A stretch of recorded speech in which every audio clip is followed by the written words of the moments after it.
Alô você, o nosso vídeo já vai começar. Então, antes de começar, por favor, inscreva-se no nosso canal, curta e também ative o sininho para receber as novidades, tá bom? 3 versículos de Romanos. Romanos, capítulo 8, 28 a 30. E eu vou explicar esses 3 versículos para você. E no final nós vamos cantar um hino de louvor por tão grande salvação. Amém? Romanos 8, 28 a 30, bem forte. Vamos lá, juntos, bem forte.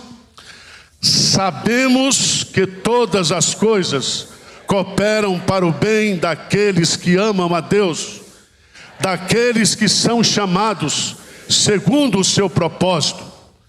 Porquanto aos que de antemão conheceu, também os predestinou para serem conformes à imagem de seu Filho, a fim de que ele seja o primogênito entre muitos irmãos. E aos que predestinou, a esses também chamou. E aos que chamou, a esses também justificou. E aos que justificou, a esses também glorificou. Amém. Pode sentar aí. Deixa a Bíblia aberta. Versículo 28 começa com uma declaração de Deus, uma promessa maravilhosa. Sabemos que todas as coisas cooperam para o bem. Vamos repetir? Sabemos que todas as coisas cooperam para o bem. Amém? 3 verdades nessa promessa. Primeiro, o verbo sabemos. E esse verbo sabemos está no plural. É um saber coletivo. Esse sabemos aí envolve não somente um saber teológico, teórico, um saber compreensivo, um saber racional, mas também um saber experimental. Sabemos. Provai e vede que o Senhor é. Provar e ver significa experimentar. Não é somente conhecer que Deus é bom, é provar a bondade do Senhor na nossa vida. Sabemos, diz o apóstolo Paulo, mas ele não diz sabemos que algumas coisas. Ele diz o quê? Sabemos que todas as coisas. Todas as coisas. Todas. Você está doente? Essa doença coopera para o seu bem. Você está desempregado? Tudo que acontece na vida do crente pode não ser bom, mas coopera para o nosso bem. Sabemos que todas as coisas não são boas, mas todas as coisas que acontecem na minha vida cooperam para o meu bem. Você crê nisso ou não? O que significa cooperar?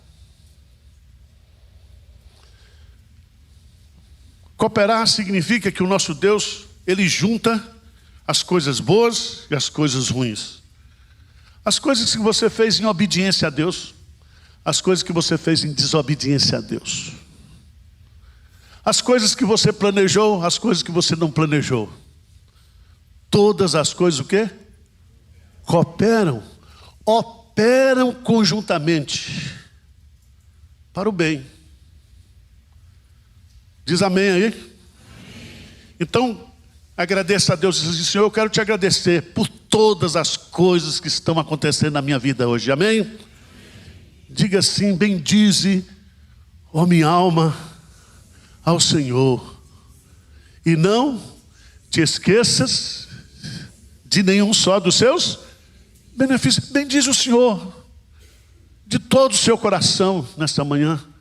Bendize ao Senhor pelas coisas boas que estão acontecendo na sua vida, pelas coisas desagradáveis, indesejáveis.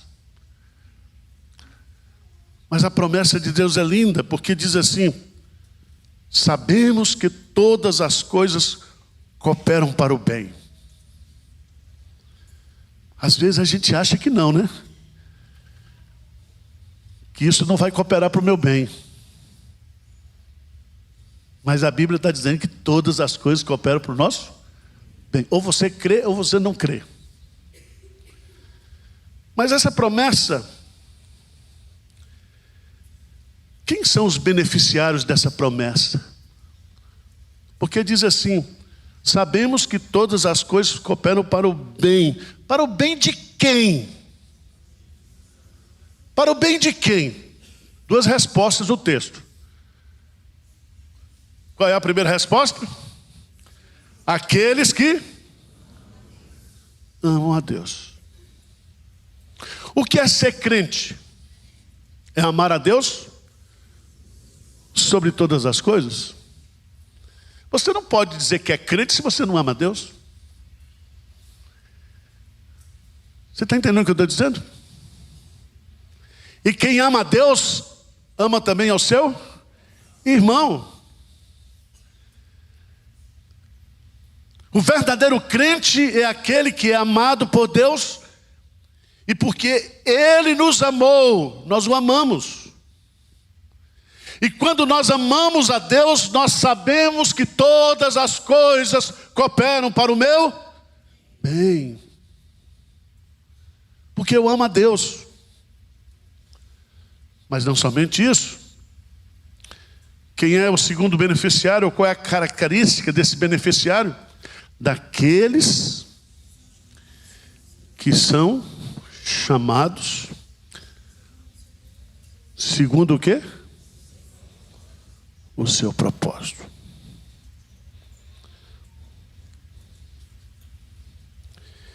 Eu queria que você entendesse isso. São pessoas chamadas de acordo com o propósito de Deus. E o que é o propósito de Deus? É um propósito planejado, com antecedência. Então todas essas coisas que estão acontecendo na minha vida e acontecem na sua vida, elas têm um propósito. Elas estão dentro de um propósito. Um propósito que Deus estabeleceu para a minha vida e para a sua vida. Vocês estão entendendo ou não? Por isso que crente não é azarado. Crente não é sortudo. Crente é o quê? Abençoado. Porque todas as coisas cooperam para o seu bem.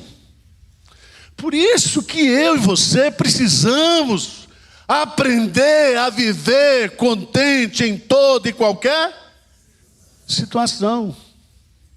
Eu tenho que aprender. Porque tudo isso que está acontecendo na minha vida, Arival, está acontecendo porque Deus tem um propósito. Ele me chamou, Ele me criou, Ele me redimiu.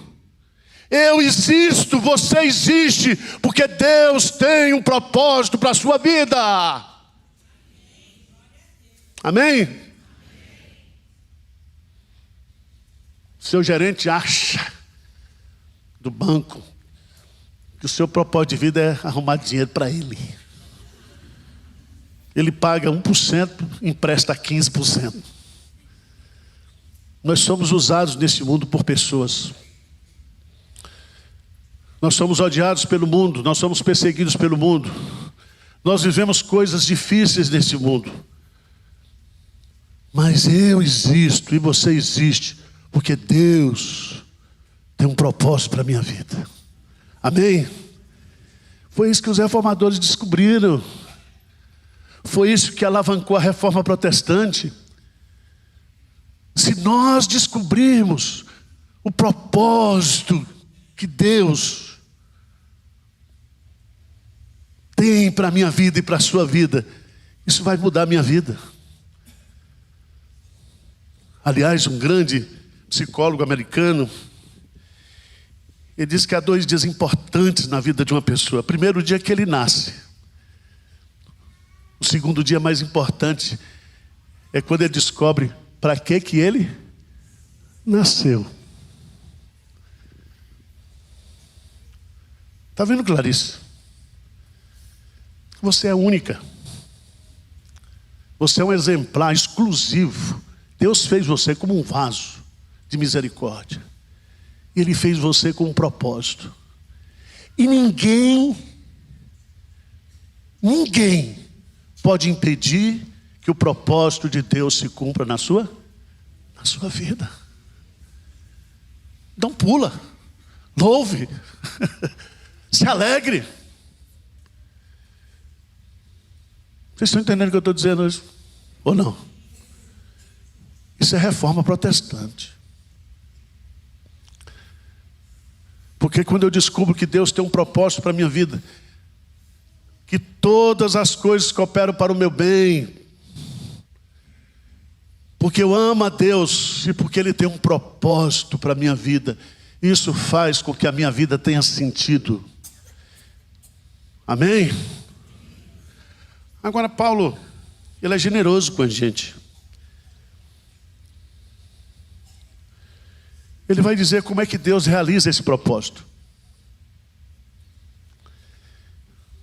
Ele faz uma promessa: todas as coisas cooperam para o bem daqueles que amam a Deus, daqueles que são chamados segundo o seu propósito. Como é que esse propósito de Deus se desenvolve? Quais são as etapas desse propósito de Deus? Como é que esse propósito de Deus se cumpre na minha vida e na sua vida? Aqui tem 5 argumentos maravilhosos. Vamos ler juntos, bem forte? Versículo 29 e 30. Porquanto aos que de antemão conheceu, também os predestinou para serem conformes à imagem de seu Filho, a fim de que ele seja o primogênito entre muitos irmãos. E aos que predestinou, a esses também. E aos que chamou, a esses também. E aos que justificou, a esses também.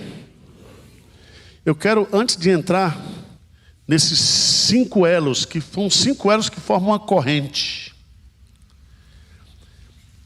Observe que nesses 2 versículos há 3 detalhes importantes. Primeiro, é que Deus, Ele é o sujeito da ação.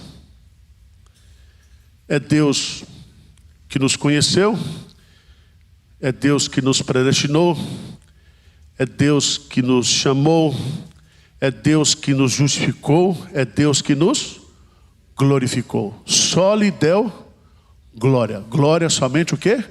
A Deus. Tudo que acontece na minha vida, todo propósito de Deus é executado por Deus na minha vida. Ele é quem realiza em mim o seu propósito. Amém? Segunda coisa muito importante aqui é que esse propósito é o mesmo para o mesmo grupo de pessoas, porque diz que aos que de antemão conheceu, também os predestinou, também os chamou. Ou seja, não é que alguns ele escolheu, mas não chamou. Esse propósito aqui é um propósito coletivo, para esse grupo. Vocês estão entendendo? Também. Deus não apenas escolheu você e não justificou você. O Deus que escolheu você, que predestinou você, chamou você, justificou você. E Ele fez isso na vida de cada um. De cada um. Terceira coisa importante é que todos os verbos estão no passado.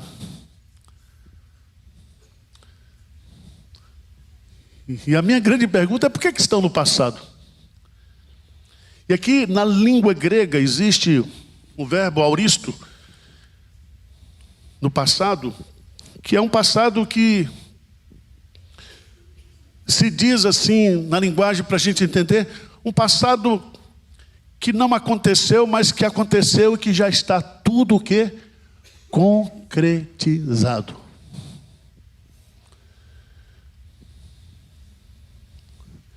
Significa que o que está revelado nessa tão grande salvação não é uma possibilidade, mas é uma coisa concreta, é uma coisa já feita. Sabe por quê? Porque Deus, Ele não está preso ao tempo. Passado, presente e futuro estão no cronos, estão na história. Mas para Deus tudo é o quê? Presente, porque Ele é eterno. Eu estou com você aqui, agora, nós estamos assentados aqui, eu estou em pé aqui, mas ao mesmo tempo nós estamos assentados em Cristo Jesus nas regiões celestes. Vocês dão para entender? É muito para a sua cabeça. Você diz, pastor, tem que ter muita cannabis para entender um negócio desse. Não, é que o texto está dizendo isso. Agora veja esses 5 elos. Olha o que Deus fez. Qual é o propósito? Você foi chamado por Deus para um propósito. Todas as coisas cooperam porque Deus tem um propósito para a sua vida, para a minha vida. E a primeira coisa que ele diz assim no versículo 28, porque aos que de antemão conheceu. E às vezes esse verbo conheceu aqui, a gente vai naquela questão da presciência de Deus. Deus viu antes o que eu seria no futuro, mas não é esse o sentido. A palavra conheceu aqui significa escolheu.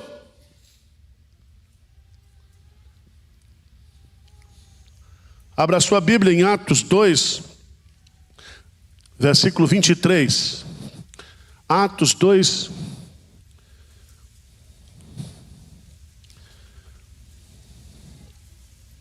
versículo 23. O que diz Atos 2, 23? Sendo este entregue pelo determinado desígnio e presciência de Deus. A palavra presciência de Deus aqui significa desígnio de Deus, escolha de Deus. É a mesma palavra que aparece aqui, significa que o que aconteceu com Jesus, ou a sua entrega, o seu sacrifício, estava cumprindo uma determinação, um desígnio, um ato de presciência de Deus, de escolha prévia de Deus. Significa que eu e você, nós somos salvos hoje porque Deus, Ele nos escolheu para ser salvos. Ele nos escolheu para que Cristo morresse em nosso lugar e pagasse o preço da nossa redenção. Ele nos escolheu para sermos dele. E essa escolha se fundamenta no amor incondicional de Deus. Ele não nos escolheu por méritos, porque o amor ágape, o amor de Deus, a razão deste amor não está no objeto amado, mas na incondicionalidade daquele que ama. Ele me amou, sendo eu ainda pecador. Ele me amou sem encontrar em mim nenhuma razão para que me amássemos, ou para que nos amássemos. Ele me escolheu. Ele me escolheu antes de eu nascer. Ele me escolheu antes de me formar. Ele me escolheu antes de eu ser um zigoto, de eu estar na barriga da minha mãe. Ele me escolheu. Ele me escolheu antes de eu nascer, antes da fundação do mundo. Ele me escolheu. Ele me escolheu. E Ele me escolheu para salvação. Ele me escolheu para que eu seja santo, irrepreensível diante dele. Ele me escolheu para que eu pudesse receber a salvação pela fé e pela graça exclusivamente em Jesus Cristo. Ele me escolheu.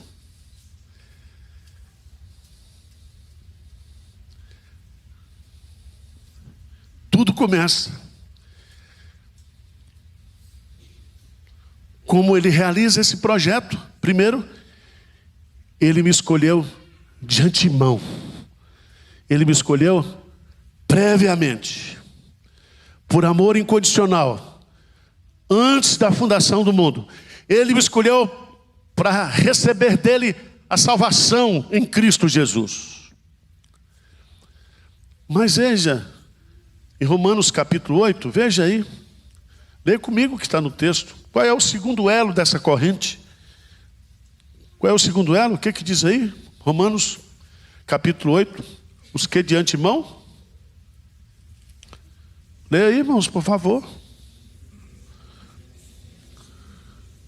Porque os que de antemão conheceu, também os, o quê? O que é predestinou? É um sinônimo da palavra escolha, mas aqui o termo se completa. Ele me escolhe na origem, mas ele me predestina, ele me destina previamente para alguma coisa. Por isso que a doutrina da predestinação não é a doutrina do diabo. A doutrina da predestinação é a doutrina de quem? De Deus. Ah, pastor, mas eu não entendo a predestinação. Problema seu que é burro. Tenho culpa. Se você fosse inteligente sobre o pecado, se fosse assim top, você usaria 10% da sua inteligência. Mas para a gente discernir as coisas de Deus, você não precisa de inteligência nem artificial, não. Você precisa de inteligência espiritual, porque as coisas de Deus se discernem o quê? Espiritualmente. É revelação. Pastor, eu não compreendo a doutrina da predestinação. Fica tranquilo, irmão. O importante é ser predestinado.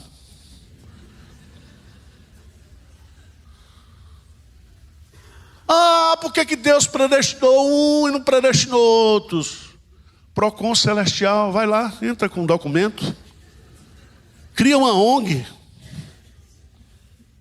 e faz um movimento em defesa dos não predestinados.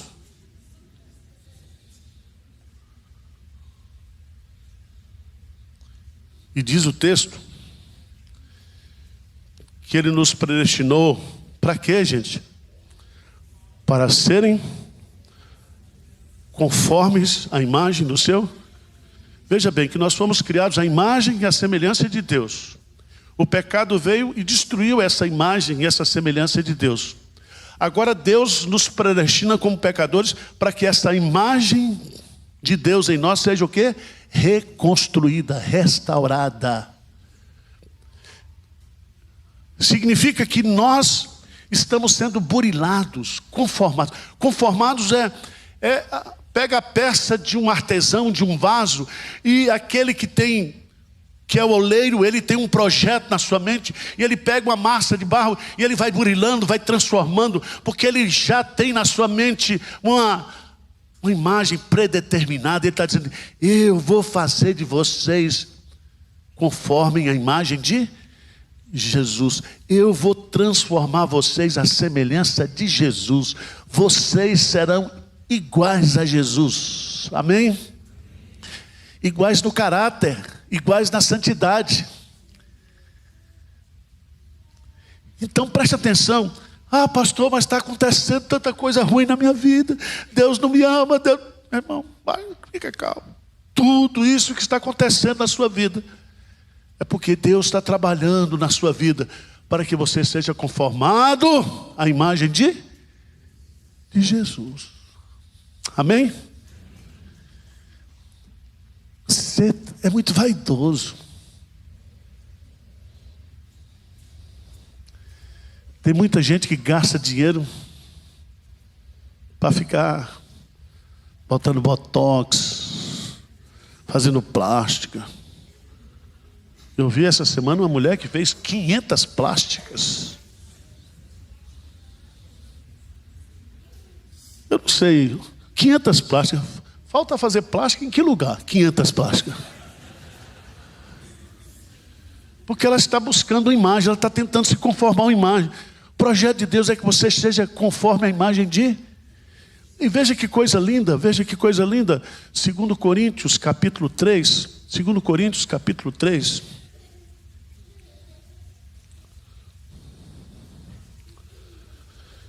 Veja o que Deus está fazendo em você. Deus colocou dentro de você o Espírito Santo. Você pode ser o crente mais defeituoso. Ele diz, pastor, eu sou um crente assim, ó. Eu sou um crentinho. Porque tem um crentão. Eu sou um crente assim, pastor, cheio de defeito. Mas veja que Deus tem um propósito para isso. Ele botou o Espírito Santo dentro de você.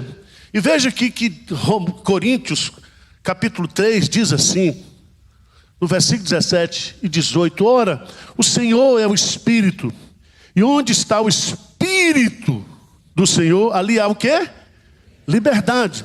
E todos nós, com o rosto desvendado, contemplando como por espelho a glória do Senhor, somos o quê? Transformados de glória em glória, na sua própria imagem, como pelo Senhor. Veja que você não está piorando como crente, você está o quê? Melhorando. Às vezes a gente pega e diz, piorei. Não. Aquele pecado que você só cometeu ano passado, você cometeu essa semana. Mas o sangue de Jesus nos purifica o quê? De todo? E os pecados não vão atrapalhar o propósito que Deus tem para a minha vida e para a sua vida, em nome de Jesus. Deus está transformando você. Deus está transformando você.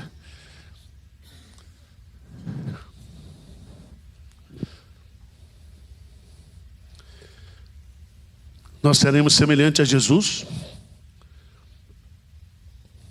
E diz o texto de Romanos 8, que é belíssimo o texto. Porquanto aos que de antemão conheceu, também os predestinou para serem conforme a imagem de seu Filho, a fim de que Jesus Cristo, ele seja glorificado entre muitos o quê? Irmãos. C.S. Lewis diz que Cristo, ele estará glorificado. E em torno de Cristo estarão os pequenos Cristos, eu e você. Nós, todos. Exemplares de Cristo. Ele é o nosso irmão. Ele é o nosso glorioso irmão. Nós seremos o quê? Semelhantes a Ele. Amém? Esse é o projeto de Deus para a sua vida. Terceiro lugar, Deus conheceu de antemão, Deus predestinou você, Deus chamou você. A Bíblia diz, muitos são chamados, poucos os escolhidos. Chamados é os chamados externos. É quando você ouve a pregação do Evangelho. E Deus chama externamente, mas Deus chama internamente. Significa que aqueles que Deus de antemão conheceu, aqueles que Deus predestinou para serem conformes à imagem de Jesus, para que Jesus Cristo seja glorificado na vida dele, um dia Deus chamou você de forma irresistível. Você não somente ouviu a mensagem do Evangelho, mas o Espírito Santo chamou você internamente. O Espírito Santo regenerou você. O Espírito Santo abriu o seu entendimento e você teve compreensão do que Cristo fez por você. Amém? Você chamou. Quarto lugar. Deus justificou você. Lá na Igreja Católica, na época de Lutero, as pessoas os chamavam, usavam no latim, justificare, no latim, justificare, no latim. Se você dividir essa palavra, fica ficare justis. Ficar o quê? Justo. E a Igreja Católica dizia, você fica justo quando a igreja através de penitências, perdoa você. A Igreja Católica dizia, olha, Deus salva você, mas quem administra a salvação é a igreja. Quem declara que você ficou justo, não é a Bíblia, não é Deus, é a igreja. Mas isso é uma heresia. Porque o texto aqui não é justificare, mas é de kaiosine, no grego. E a tradução desse verbo de kaiosine não é ficarem justos, mas é declarado justo. É um ato do tribunal de Deus. É um acórdão do tribunal celestial que diz assim: justificados, pois, mediante a fé, temos paz com Deus por intermédio de Jesus Cristo. Significa que, por causa daquilo que Jesus Cristo fez por você, ou seja, Ele pagou, Ele expiou pelos seus pecados, o castigo que cairia sobre você, substitutivamente caiu sobre Jesus Cristo. E porque Jesus Cristo, Ele pagou o preço da sua redenção, o juiz disse para você, nenhuma condenação há para você. Você está, a partir de hoje, eu declaro diante do mundo, diante dos anjos, diante dos demônios, diante de todos, que nenhuma condenação há para aquele que está em Cristo Jesus. Louvado seja Deus. Louvado seja Deus. Vou estar justificado. Aos que de antemão, os que conheceu de antemão, aos que predestinou para serem iguais a Jesus e para glorificarem a Jesus, aqueles que Deus chamou, aqueles que Deus justificou, vai dizer também que Deus o quê? O glorificou. E aos que justificou, a esses também, o quê? Glorificou. O que significa glorificar?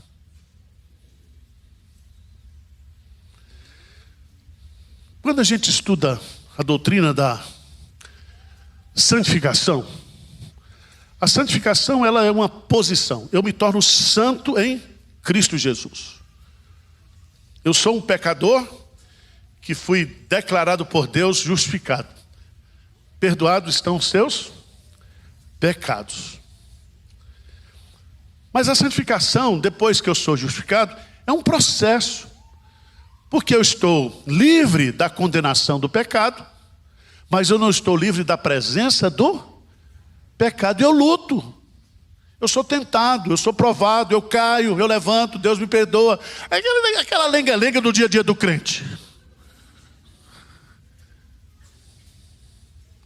Mas o que é glorificar?